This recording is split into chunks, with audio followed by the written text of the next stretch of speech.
2, 1. Hello, welcome back, Anime Club the NikNak, Warren, Realm, and Sehkie.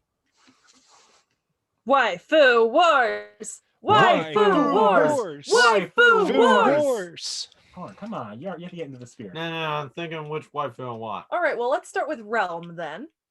Honestly, I'm just gonna go with the main heroine, Caterina. She has enveloped me with the charms. Also, she has gigantic tits, which you cannot see in any example except for when you look at her from a direct horizontal profile, at which point her tits are literally popping out of her dresses. The opening where Hold on. Okay, other than that. Hold on. I'm gonna stop you all right there. You know, some people say flat is justice, right? No, no one's with me in this one. Okay, fine. Flat is okay. Like, guys, let's stop discussing tit sizes. I was just pointing out like, and I was making a goddamn joke, and you guys had to go and take me seriously. Yeah, you know what, NikNak, who's your waifu? So first off, I want to say I do think that Caterina carries the show, but we'll discuss that after Waifu Wars. My waifu is Sophia because I feel like she's the only one that has like a personality, if that makes sense. Well, technically, she is a character outside of the Otome game. She is the only one other than Caterina. I like her as a foil to Caterina, and she actually feels like a character throughout the show. Mm-hmm. So, and I'm a whore for backstory episodes. Yeah, I was gonna say she also unlocks the tragic backstory. Yeah, where he is like 99% of the show does not. Yeah. Vorn, do you have waifu? Sophie. Sophie, same. Yeah. My waifu is actually Caterina's mother. That woman ticks all of my boxes. Love her. Best character. I love when she gets that kind of, it'll be great to see Mother again. Caterina, were you gardening in the school? Yeah, Caterina, what's this rumor I hear from my lady friends about someone starting a farm on the venerable historical school? And I actually have a screenshot of Caterina's horrified face. Yeah, I love her. She is genuinely life. I guess let's get into it. The show is absolutely carried by Caterina. Yeah, of course. The big appeal of the show is seeing what stupidest thing Caterina's doing this week. Well, because a lot of all the characters except for Caterina and Sophie, right, are basically two-dimensional because they're Otome game characters, and that's how she's seeing them, right? Yeah. She's consistently seeing them as characters. So she, in and of herself, because it's all from her point of view, she's not necessarily looking for anything deeper in them. She firmly, from the beginning to the end, sees them as Otome game characters that she has to beat because they're on set paths. So she's not actually seeing them as other people. And I get that, but from a writing perspective, I get that. From an actually making scenes entertaining perspective, that does. No, I wasn't defending. Okay. No, I was not defending. Okay. I was clarifying. Yeah. I mean, it's an interesting observation. I will give it that. No, I was not defending it. Giordo is one note. Giordo is supposed to be some sort of black-hearted prince. I got none of that. I wanted the black heart. I get that he's not the same as what she sees. Well, that was explained though, basically because of Caterina's actions, that he's not the black-hearted prince he was supposed to be. Yeah. I want to see all these characters as they would have been in the actual Otome game. Yeah, if she's going to treat them like the characters, then I want to see them as the characters. And if not, I need some sort of development that proves that they aren't. Not just each of them panting after her like a horny dog that hasn't been fixed every single episode. Literally, the girls are just like, why don't I get to dance with you? This is why I learned the male part. Oh, it's my turn to dance with you. And the boys are just like, she'll be mine. Caterina's hilarious for how dense she is. The other characters are, because they're no longer their Otome game characters, they become very one note in their pursuit of Caterina. Because they haven't developed any. She doesn't see their development, so we don't see their development. But it doesn't seem like they even wrote subtle development in the background either. It's just Caterina, and Caterina doesn't get much development either, but at least she's hilarious to take a watch. Yeah, and she's got the whole council in her head thing. Yeah, Caterina is the source of every joke. Yeah.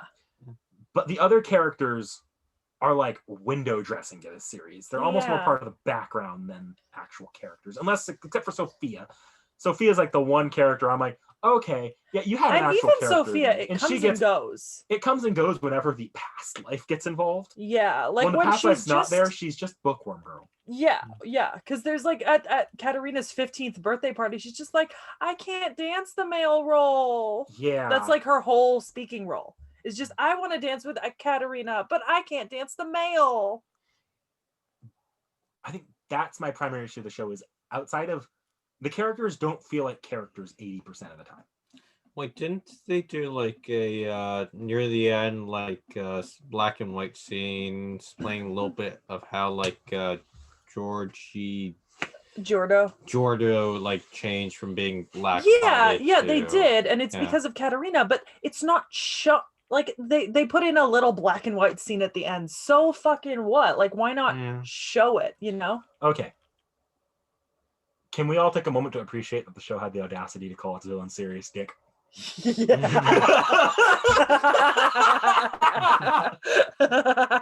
Well, I don't know who anyone thought the overarching villain was, but Serious Dick. Serious Dick. Well, what the hell?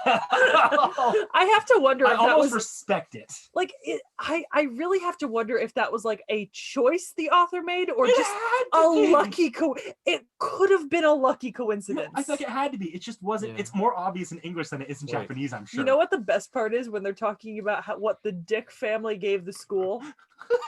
Like, that building was gifted to the school by the Dick family. Sure it was.